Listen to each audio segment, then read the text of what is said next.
ফের ভিন রাজ্যে মালদার পরিযায়ী শ্রমিকের মৃত্যু। এবার ইংরেজবাজার ব্লকের নরহাট্টার বাবুপুর এলাকার এক শ্রমিকের মৃত্যু হল মহারাষ্ট্রের পুনেতে।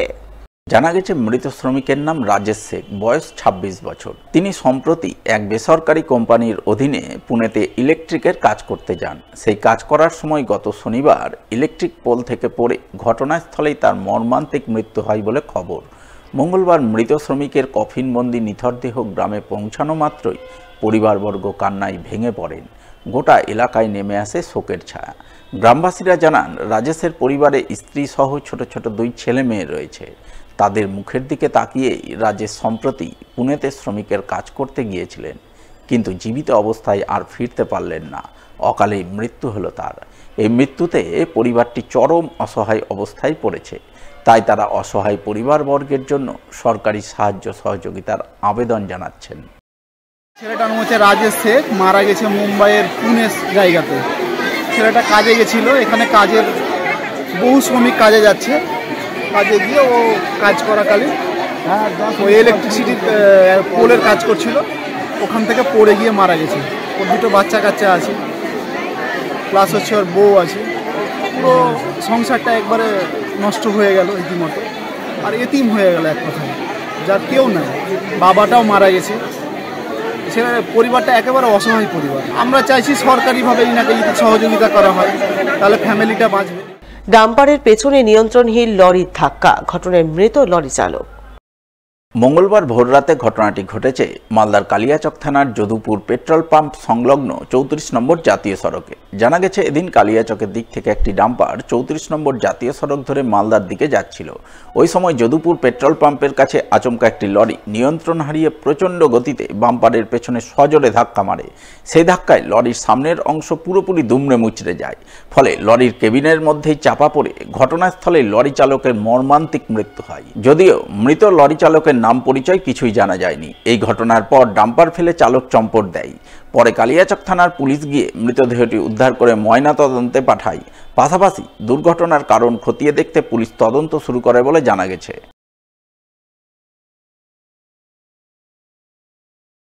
দুদিকে রাস্তা থাকলেও মাঝে রয়েছে ভাঙাচোরা কালভার্ট, যা দরুন যাতায়াতের ক্ষেত্রে প্রতিনিয়ত সমস্যায় পড়ছেন যানবাহন চালক থেকে শুরু করে এলাকার সাধারণ মানুষজন।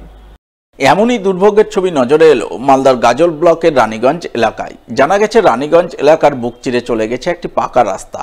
এই রাস্তা দিয়ে গাজল, বামনগোলা ও পুরাতন মালদা ব্লকের কয়েক হাজার মানুষের যাতায়াত। এই গুরুত্বপূর্ণ রাস্তার মাঝখানে রয়েছে একটি ভাঙাচোরা কালভার্ট। সেই কালভার্টের বেহাল দশার কারণে যাতায়াতের ক্ষেত্রে চরম সমস্যায় পড়ছেন এলাকার সাধারণ মানুষজন।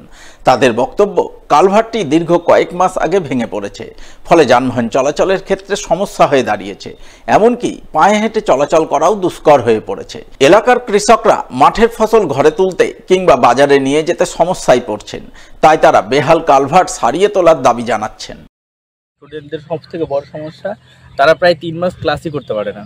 কারণ আমাদের রানীগঞ্জ এলাকায় হচ্ছে হাই স্কুল রয়েছে, ওই জালসা থেকে তারা আসে আমাদের রানীগঞ্জ স্কুলে। কিন্তু যখন বর্ষা হয় বা বন্যা হয় তখন তাদের প্রচণ্ড অসুবিধা, পারাপারের অসুবিধা। আর এমনি সময় তো ভাঙা ব্রিজ আছে, ছোট ছোট বাচ্চারা স্টুডেন্টরা স্কুলে আসে, তাদের প্রচণ্ড প্রবলেম হয়, যার জন্য এই রাস্তাটা হওয়া অত্যন্ত জরুরি। আর আরেকটা বলবো, আমি গর্ভবতী মায়েরা যারা এই রাস্তার হালত দেখে বুঝতে পারছেন, তাদের অ্যাম্বুলেন্সও আসে না এই রাস্তায়। ইভেন মরা নিয়ে যাওয়া, মানে সব দেহ নিয়ে যাওয়া প্রচণ্ড প্রবলেম।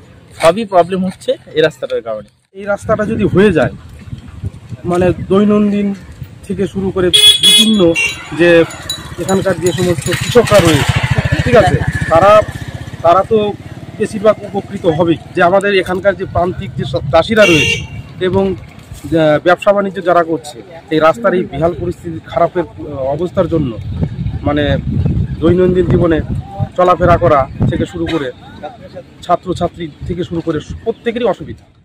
এই বিষয়ে গাজল পঞ্চায়েত সমিতির বিরোধী দলনেত্রী গাঙ্গুলি সরকার জানান, বিষয়টি তিনি ব্লক প্রশাসন থেকে শুরু করে জেলা প্রশাসনের বিভিন্ন মহলে জানিয়েছেন, কিন্তু কোনো লাভ হয়নি।